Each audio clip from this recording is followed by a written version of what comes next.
Урматтуу мусулман бир тууганым, Сирот көпүрөсүнөн бир көз илимем. Элестетиңиз, сиз азыр Сирот көпүрөсүндө турасыз. Анын кылычтан курч, кылдан ичке болгон абалын көрдүз. Көзүңүз Сирот көпүрөсүнүн астындагы жалындап, кара түтүн болуп чыгып аткан отко түштү. Жана дозоктун ичиндеги катуу кыйкырыктар угулуп жатат. Оттун шытыраган үнү чыгып атат.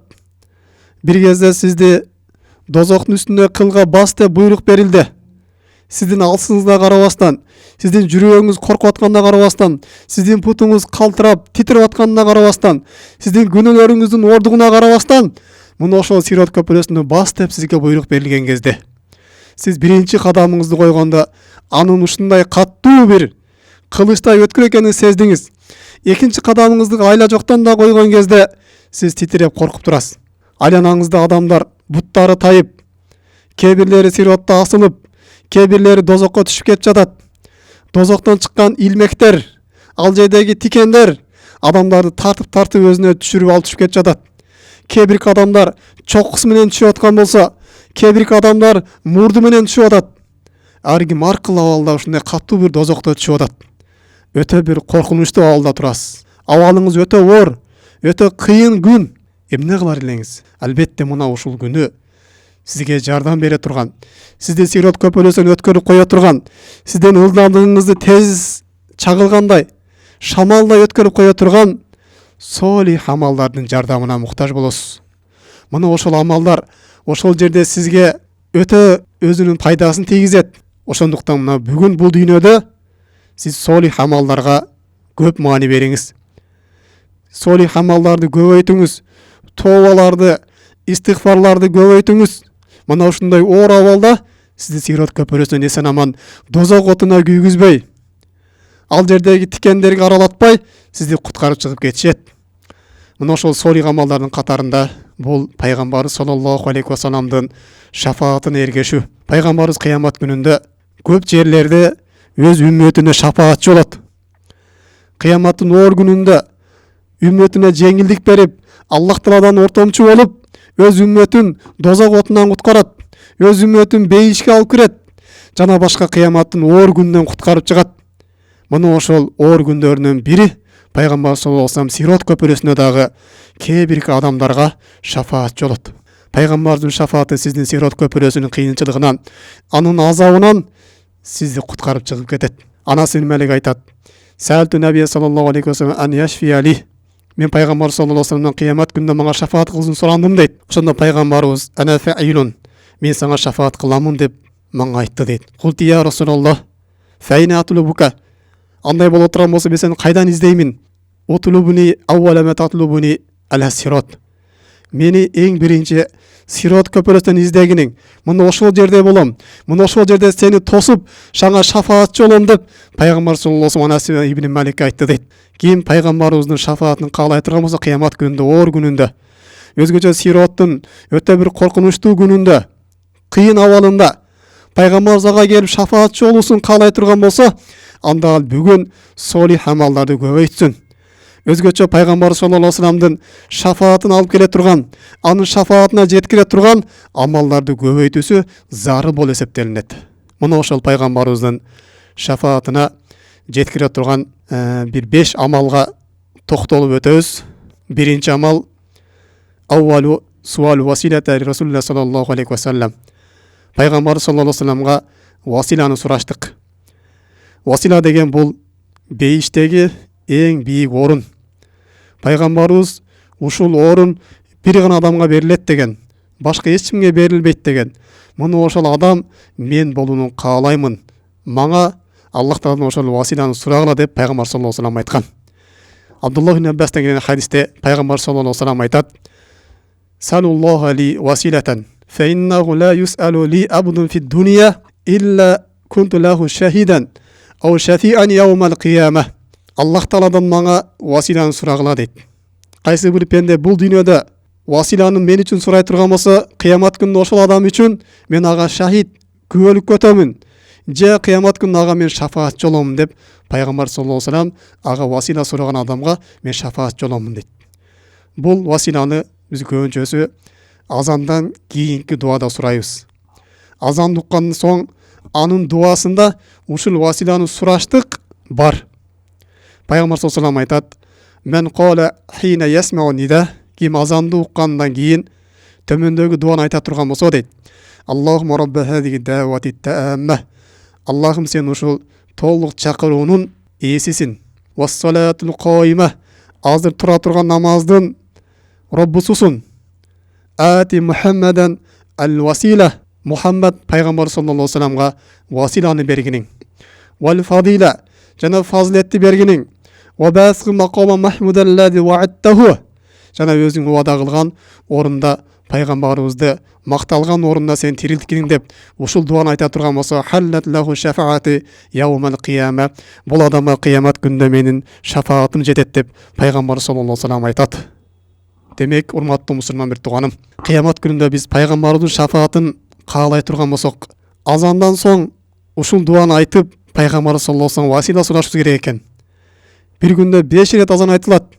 Биз ошондо гафилетте калбастан ушул дуаны жатка алып айтып жүрө турган болсок, пайгамбарыбыздын мына ушундай оор күндө бизге шафааты болот экен.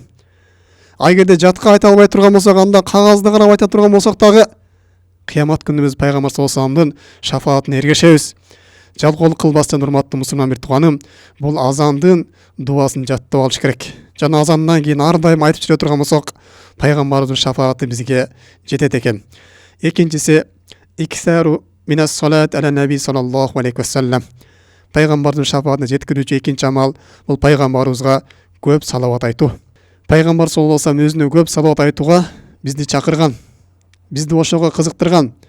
Жана кыямат күнүндө пайгамбарыбызга эң жакын адам, пайгамбардын шафаатына эң ылайыктуу адам ага эң көп салават айткан адам болот деп айткан. Абдулла ибн Масуддан келген хадисте пайгамбарыбыз айтат: "Инна аввала наси би яумал кияма аксарухум алейя сала". Кыямат күнүндө мага эң жакын адам дейт, бул мага эң көп салават айткан адам дейт. Пайгамбарыбызга көп салават айтайлы. Бассак турсак, ар бир кыймыл аракетибизде пайгамбарыбызга көп салават айтайлы.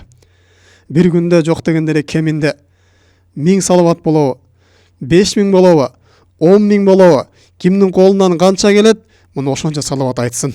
Канча көп салават айтсаңыз, ошончолук пайгамбар саллаллаху алейхи ва салламга жакын болосуз. Ошончолук пайгамбардын шафаатына жакындайсыз. Кыяматтын оор күнүндө пайгамбардын сизге шафаатчы болуп келет. Үчүнчүсү, шарият көргөзгөн өзгөчө орундарда жана өзгөчө формада айтыштык. Пайгамбарыбыз айтат: "Мен салла алейя хина юсби ашран ва хина юмси ашран адракатху шафаати яумал кияма". Кимде ким мага эрте менен 10 салават, кечинде 10 салават жолдой турган болсо, кыямат күндө ага менин шафаатым жетет дейт. Эрте менен баамдатын убакыт киргенден баштап күн чыкканга чейин 10 салават айта турган болсо, кечинде асыр намазынан кийин куптан намазына чейин 10 салават айта турган болсо, бул адамга кыямат күнүндө пайгамбардын шафааты болот экен. Жана пайгамбарыбыз айтат: "Мен кала Аллахумма салли аля Мухаммадин ва анзилху мақ'ада муқарраба индака яумал кияма". Аллах тааланын пайгамбарыбызга салават болсун. Жана кыямат күнүндө өзүңө эң жакын болгон орунга түшүргүнүң деп мына ушул салаватты айта турган болсо, важибат лаху шафаати. Бул адамга менин шафаатым милдет болот деп пайгамбар саллаллаху алейхи ва саллям айтат. Демек, ушул салаватты да жаттап алышыбыз керек. Аллахумма салли аля Мухаммадин ва анзилху ал-мақ'ада муқарраба индака яумал кияма деп көп айта турган болсок, кыямат күндө пайгамбарыбыздын шафаатына эришет экенбиз. Андан кийинкиси иксару минан навафил. Төртүнчү амал көп нафил ибадаттарды көбөйтүштүк. Пайгамбарыбыздын сүннөтүнө көп эричтик. Пайгамбарыбыз көргөзгөн сүннөттөрдү көп аткарыштык. Нафил орозолорду, нафил садакаларды, нафил омараларды, нафил кандай амал боло турган болсо, пайгамбарыбыздын сүннөтү кандай амалдар боло турган болсо, ошонун баарын көп айтыштык. Пайгамбар саллаллаху алейхи ва саллям өзүнүн кызматчыларына төмөндөгүчө айтар эле: "Силердин кандай муктаждыгыңар бар, мага айткыла" дейт эле. Күндөрдүн бир күнү дагы ошол өзүнүн кызматчысына айтып калган кезде, ал кызматчы төмөндөгүчө айтат: "Я Расулалла, хажати". "Я Расулалла, менин бир муктаждыгым бар, өтөп берсеңизчи" дейт. "Кали ва ма хажатука", кандай муктаждыгың бар, айтчы дегенде, "Хажати ан ташфа'a ли яумал кияма", кыямат күнүндө мага шафаат кылың, ошол менин муктаждыгым я Расулуллах дегенде, пайгамбар саллаллаху алейхи вассалам мен даллак аля хаза, сага муну ким үйрөттү дегенде, кала робби, мага Роббум үйрөттү деп пайгамбар саллаллаху алейхи вассалам фаанни би касрати сужуд, андай боло турган болсо көп сажда кылып мага жардам бергениң мен кыямат күнүндө сага шафаат жолоюн деп пайгамбар саллаллаху алейхи вассалам айтат. Демек көп нафил намаз окуштук, көп нафил орозо кармаштык, көп нафил садакаларды бериштик, бул кыямат күнүндө пайгамбарыбыздын шафаатына жеткирет экен. Андан кийинки дагы 5-чи амал бул Мадина шаарында жан бериштик. Бул дагы пайгамбардын шафаатына эргештирет. Абдуллах ибн Умардан келген хадисте пайгамбар саллаллаху алейхи вассалам айтат: "Мен истатаа ан ямута бил Мадина фалямут биха, фаин ашфау лиман ямут биха." Ким Мадина шаарында жан берүүгө кудурети жете турган болсо, анда ошол жерде өлсүн дейт. Анткени ким Мадина шаарында жан бере турган болсо, мен ага кыямат күнүндө шафаат жоломун дейт. Мадина шаарын бул баарыбыз билебиз, экинчи харам жери. Пайгамбарыбыз Маккадан ошол Мадина жерге хижрат кылып көчүп барган. Мына ошол жер. Ким ошол жерде жан бере турган болсо, бул адамга дагы менин шафаатым болот деп пайгамбар саллаллаху алейхи вассалам айтат. Албетте урматтуу мусулман бир тууганым, биз колубуздан келе турган болсо, ошол харам жерлерине барып, көпкө ибадат кылып, өзгөчө пайгамбарыбыздын шаарына барып, пайгамбарыбыздын кабырына зыярат кылып, көпкө ибадат кыла турган болсок, албетте көп сооптурга эргешебиз. Ошол менен биргеликте Аллахтын тагдыры болуп, биз Мадина жеринде жан берип кала турган болсок, анда кыямат күнүндө пайгамбар саллаллаху алейхи вассаламдын шафаатына ээ болот экенбиз. Мына ошондуктан биз колубуздан келишинче ошол Мадина шаарына көпкө барганы аракет кылышыбыз керек. Мүмкүнчүлүгүбүздүн болушунча ошол Мадина шаарында жан берүүгө аракет кылышыбыз керек.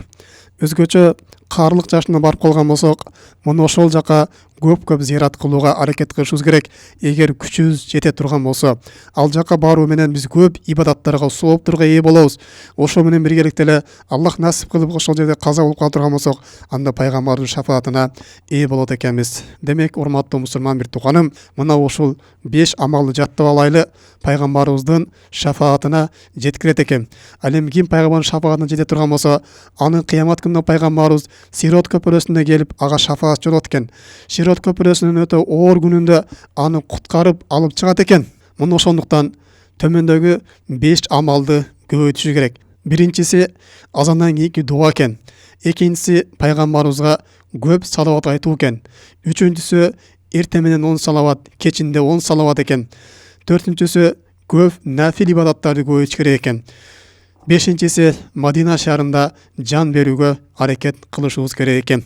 Аллах Таала баарыбызга пайгамбардын шафаатын кыямат күнүндө насип кылган болсун. Жана баарыбызды шахадат калимесин айтып жан берүүгө насип кылган болсун. Жана баарыбызга өлөр алдында тобаларды насип кылып, Аллах Тааланын райымын бизге жакындаткан болсун. Субханакаллахумма бихамдик, ашхаду ан ла илаха илля анта, астагфирука ва атубу илейк. Ассаламу алейкум рахматуллахи ва баракатуху.